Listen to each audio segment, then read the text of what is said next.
closer. Woohoo, that's gonna hurt.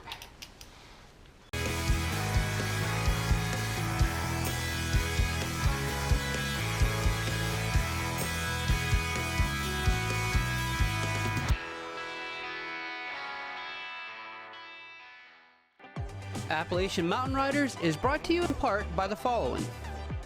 The Honda Side-by-Side Club. If you own a Honda Side-by-Side or are thinking about buying one, then you need to check out HondaSideBySide.com, because who knows the machines better than the owners that use them every day. Head on over to HondaSXS.com and sign up today. And by my gracious supporters on Patreon. Alright everyone, so now that we have everything buttoned up here with our SuperATV A-arm installation, we're going to have to do our alignment now. Math. Now doing the alignment consists of two different planes here we have to focus on. We have the vertical plane, which is our camber angle, and it has to do with the relationship of the wheels this way to each other, whether they're pointing in or they're pointing out. And then we have our horizontal plane, which is called the toe in, and that's the relationship for the wheels this way, front and back. So for an off-road application, we want around probably a -1 to 2 degree camber angle, which means the tops of the wheels are going to kind of point in towards each other a little bit. That's going to give you greater stability in off-road situations.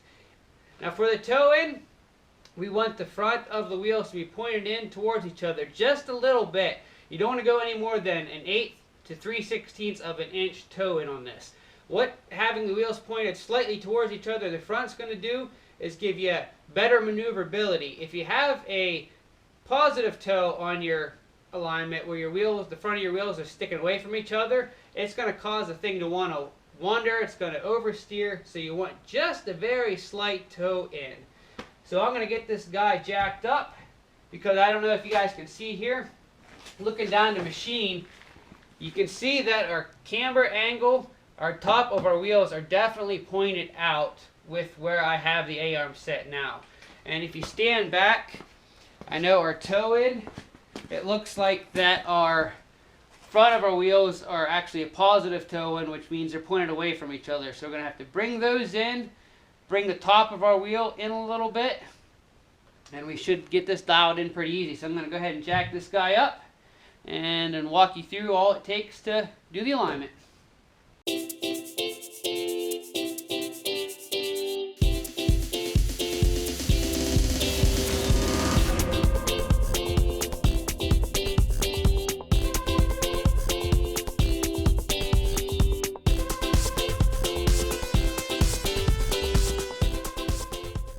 Alright guys, so in order to be able to adjust these A-arms, we're going to have to jack the machine back up. I'm just going to do one side here at a time.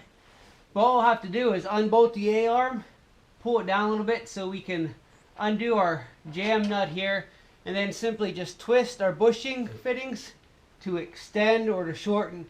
Now we are sticking out at the top, which means we need to push the bottom out because the top's not adjustable. So we're going to have to extend the length of this to adjust the bottom out to give us our camber angle. Now, yes, they do make big fancy equipment that you can use for alignment, which I don't have any of that stuff. I don't plan on buying any of that stuff. But luckily I have this big fancy invention. It's called the internet.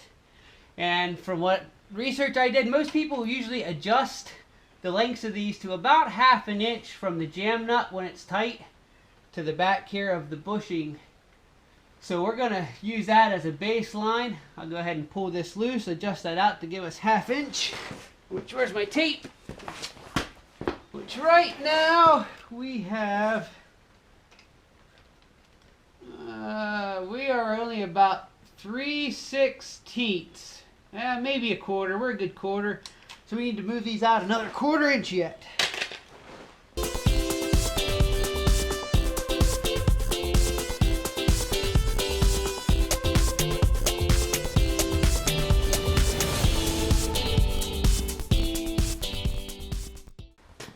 You just hit it too hard. Yeah, it's probably more, to do with the cord. So as you still recording? Yep. So as you guys can see, this won't be too bad to do. because you don't have to unhook anything else. Just simply take these loose and do it that way. So let's go ahead and extend these out here a bit. I should have been counting. Yeah, we know what measurement we're going off of, so we still just want to put our jam nut loose here until we check our measurements. Oh, I'm gonna get on my belly. So how many people do you know lay down to work on stuff? So we are at about 3/8. Turn or two.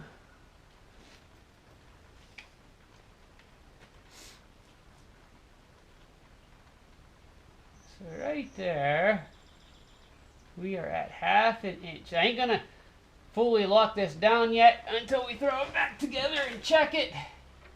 Now it would have been handy to be counting how many turns, so I would have known. Make sure to count on the other side. Alright, so there's our 1/2 inch. Now let's see if I can get these guys back up in. We'll set her back down on the ground. Alright guys, as you can see here, again, I don't know how well this picks up on camera, but looking down the side, that looks to be just about perfect. We look to have a slight camber in, but not too much. So we're going to stop right there. And one thing we'll do is keep an eye on tire wear, and we'll be able to tell if we need to fine tune it a little more or not. But I'd say that's pretty good. Here's this one compared to this one, so you can definitely see a difference now on this side. Wow, that one looks like it's about ready to fall over in the opposite direction, and this one's got a slight lean in. So my wife and I have been discussing, we really want to use our new toy hauler for the takeover. However, when we called to switch our hillbilly cabin that we had to a camper hookup site, there's absolutely zero available. However, they do have a couple primitive sites still available, but our toy hauler doesn't come with a generator. It's not hooked up with a generator, and so we are debating on going ahead and getting a generator so we can use a primitive site and still enjoy the full use of our new toy hauler. So my question for you guys watching that have either toy haulers or campers or the like, do you have any recommendations on an RV generator? Now, of course, being Honda fans, obviously, we're looking at the little Honda generators. They seem to be about the best your money can buy, and when I say your money can buy, I mean your money, because they are expensive. So I don't know if you guys have any experience with any other brands of generators. You know, I don't mind spending money on a Honda if it's something that's going to last for many years of use, but you guys let me know if you have any recommendations. That gets us at 1/2 inch. Look at that. If you want, I could get you a pillow, because you look rather comfy laying there. 2, counting. 3, 4, 5, 38.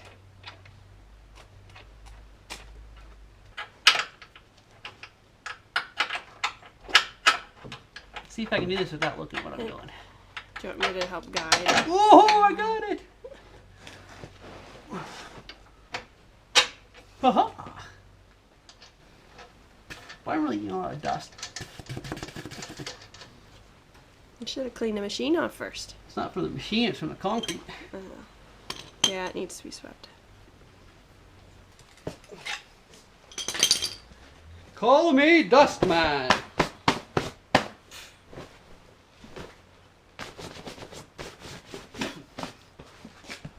And his faithful sidekick, Camera Girl. Woman? Camera Woman?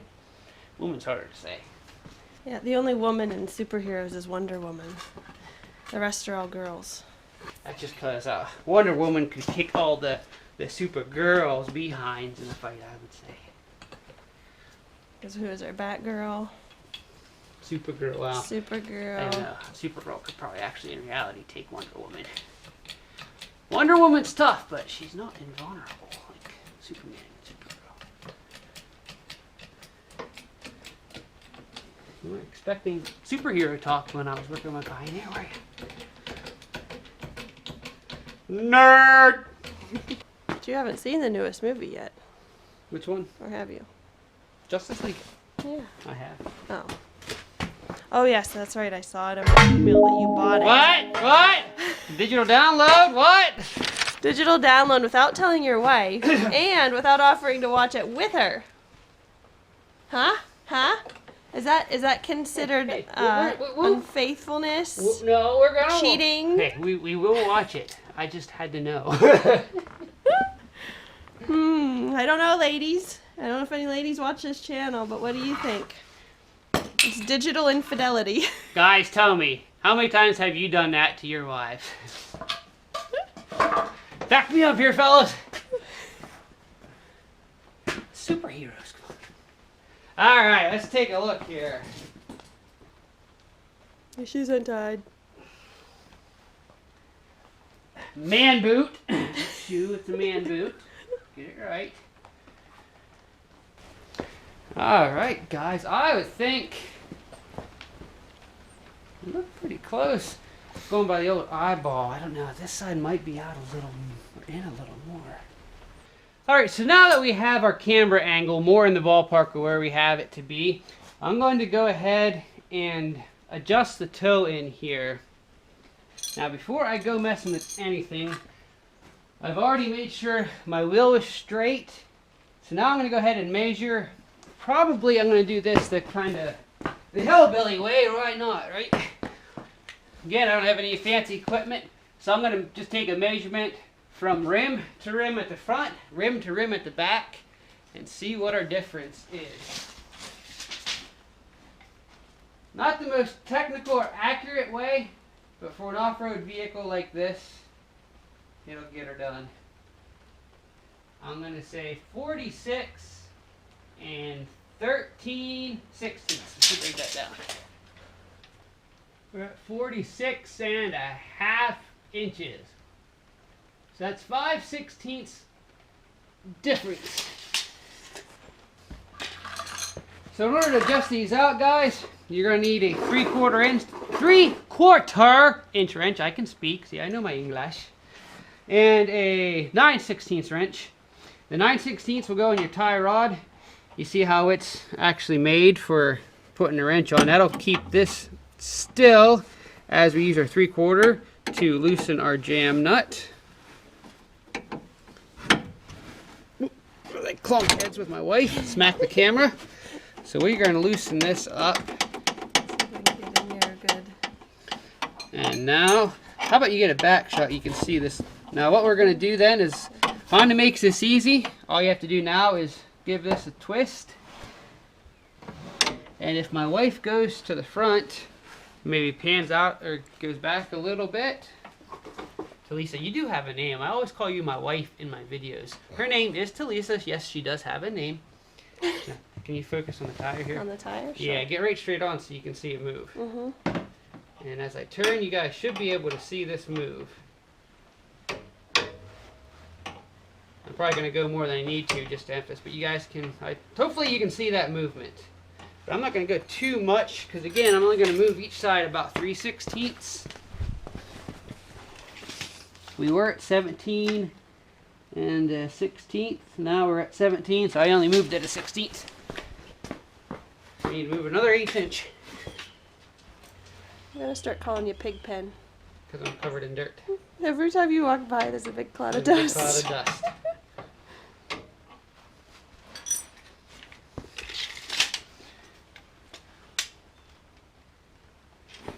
Stay at the back of my head. So there's 3/16 on that side. We're going to leave that loose. Same thing to the other side. Okay, so now we've adjusted that in a little bit. What I went ahead and did was I measured a center line and marked the center line here underneath the machine. So now I can check to see how the wheels are in relation to each other. And let's see here on the front. we have 23 3/8. Here, this side we have 23 3/8. So we have the same measurement there. And I also have a mark here on the back in the center of the machine. And we are at, if I can see, I can get my eyes to focus. 23 3/8 there, so it's looking like we're pretty much parallel. 23 3/8. So we need to take each front and roughly a 1/16 of an inch more, and that should give us our 1/8 toe in.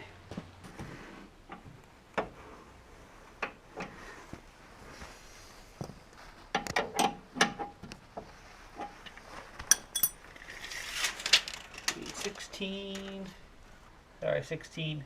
So there we're at 16 and 13/16. I get my measurements right. We're at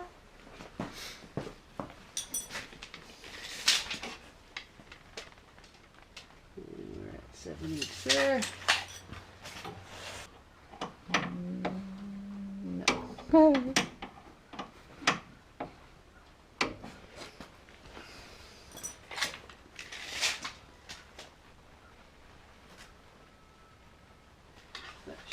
Pretty close. Let's check off of our center mark here again. Ouch, bonk. Winch. Alright. 23 1/4. 23 1/4. So you definitely move the front end underneath. Now we're just going to take and try to secure our jam nut back tight without moving our tie rod end. Now, it won't hurt for next 100 miles or so to keep a close eye on your tire wear to make sure that your alignment isn't still maybe off a little bit. Again, using a tape measure like this, it's hard to be very accurate, so you could still be off a little bit, but if you are going to be able to see it in your tires, so you can recheck your measurements and check your alignment, make sure it's good to go if your tires are wearing uneven. So that's going to wrap it up for the SuperATV A-arms. I look forward to getting on the trails and testing these high clearance A-arms out. So until next time, keep on riding.